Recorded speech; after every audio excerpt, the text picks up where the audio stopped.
Auguri di buon 2026, buon anno a tutti, si è festeggiato abbastanza? Guardate che quello che avremo di fronte sarà un anno matto, non solo perché il mondo sta andando allo scatafascio, no, in realtà io vorrei parlarvi di videogiochi. Prevedo che sarà un anno davvero pieno, fra tanti titoli all'orizzonte e buone intenzioni da parte mia. Ben ritrovati, sono Tiranno Matto, vi do il benvenuto sul mio canale che si avvicina al suo primo compleanno. Qui voglio trattare giochi di ruolo, giochi di strategia e tutto quello che mi passa per la testa. Come ho fatto nel 2025 voglio fare anche quest'anno, ma meglio. Ho arricchito il mio bagaglio di competenze e consapevolezze, ma non si smette mai di imparare. Il mio obiettivo è continuare l'esplorazione videoludica verso il futuro, ma con occhio verso il passato. Voglio condividere con voi il come ragiono attorno all'esperienza dei videogiochi, nella speranza di farvi conoscere e rivalutare giochi vecchi e nuovi, sempre tenendo a mente il rispetto per il tempo e l'intelligenza di chi mi guarda. Concedetemi ogni tanto un video un po' sproloquio come questo, dove ricordo in primis a me stesso qual è l'obiettivo del canale Tiranno Matto. Voglio condividere la mia visione delle cose, la mia voce fuori dal coro e rendervi partecipi della mia esperienza. E per quanto sia faticoso è davvero bello poter condividere con qualcuno le proprie passioni. Ok, bando ai sentimentalismi e cerchiamo di andare dritto al sodo. Ah no, niente timestamp e transizioni precise al secondo. Vado dritto al sodo, nel senso che iniziamo a parlare dei giochi di ruolo che voglio portarvi quest'anno. Ne arrivano subito una valanga a marzo, da Crimson Desert a Solasta 2. Addirittura indiscrezioni vorrebbero anche l'arrivo di un DLC di The Witcher 3 Wild Hunt questo maggio. Nutro delle perplessità soprattutto perché a mio avviso la narrativa di The Witcher 3 è già fatta e finita.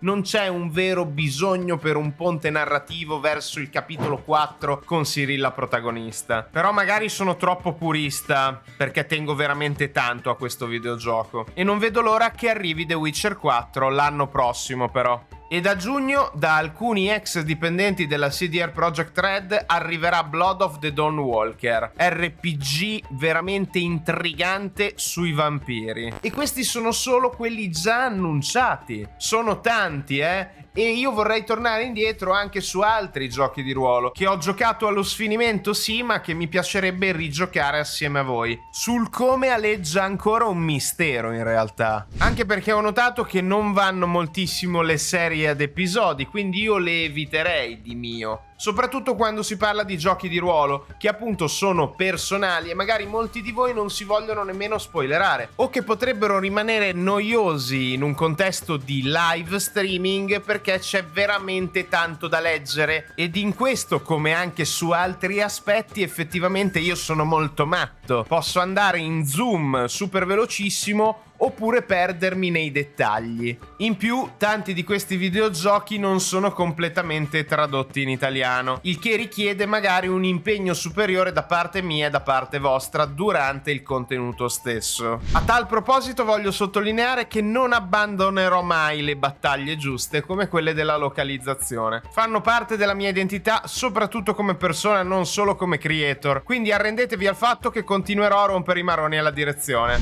Parlando della mia lunga lista di buone intenzioni per il canale, la prima e più importante è quella di non abbandonare Total War Warhammer. Voglio rafforzare l'appuntamento del martedì strategico, portandovi contenuti sia video sia live sempre più consistenti sul mio strategico preferito, nel mio setting preferito. Quindi state sereni, io non abbandonerò Warhammer. C'è in corso la serie live moddata di Archaon, portatore della fine dei tempi, e ci dovrebbero comunicare a breve delle notizie dalla Creative Assembly sul futuro di Total War Warhammer 3, con un DLC alle porte prima del grande, enorme, gigantesco Lords of the End Times di quest'estate. Ora, sono tutte voci di corridoio, notizie buttate qua e là. Finché non vedo, non credo. Però state sicuri che nel frattempo andrò a coprire diversi altri argomenti legati a Total War Warhammer 3. Continuerò a portarvi anche contenuti sui futuri giochi di Warhammer 40.000, dagli RPG come Dark Heresy e Rogue Trader, fino a Dawn of War 4 e ovviamente Total War Warhammer 40.000. Per quanto riguarda la strategia, dato che siamo già a tema, vi voglio anche garantire che tornerò su alcuni titoli passati, probabilmente anche con delle recensioni, ma non mi espongo troppo perché ho le idee ancora un po' nebulose. A tal proposito vi voglio interpellare. Avete dei suggerimenti? Vorreste vedere un gioco specifico? Che tipo di contenuto preferite? Fatemelo sapere qui sotto nei commenti. Ci sono davvero tantissimi giochi, sarà un anno impegnatissimo e non riesco nemmeno ad immaginare a quanti titoli giocheremo insieme nel 2026, perché tantissimi probabilmente arriveranno anche inaspettati, come è stato nel 25. Ci ho detto davvero, questo è quanto anche oggi, è l'inizio di una nuova avventura e non vedo l'ora di incamminarmi assieme a voi. Dunque prepariamo i bagagli che partiremo molto presto. Tirannomatto out.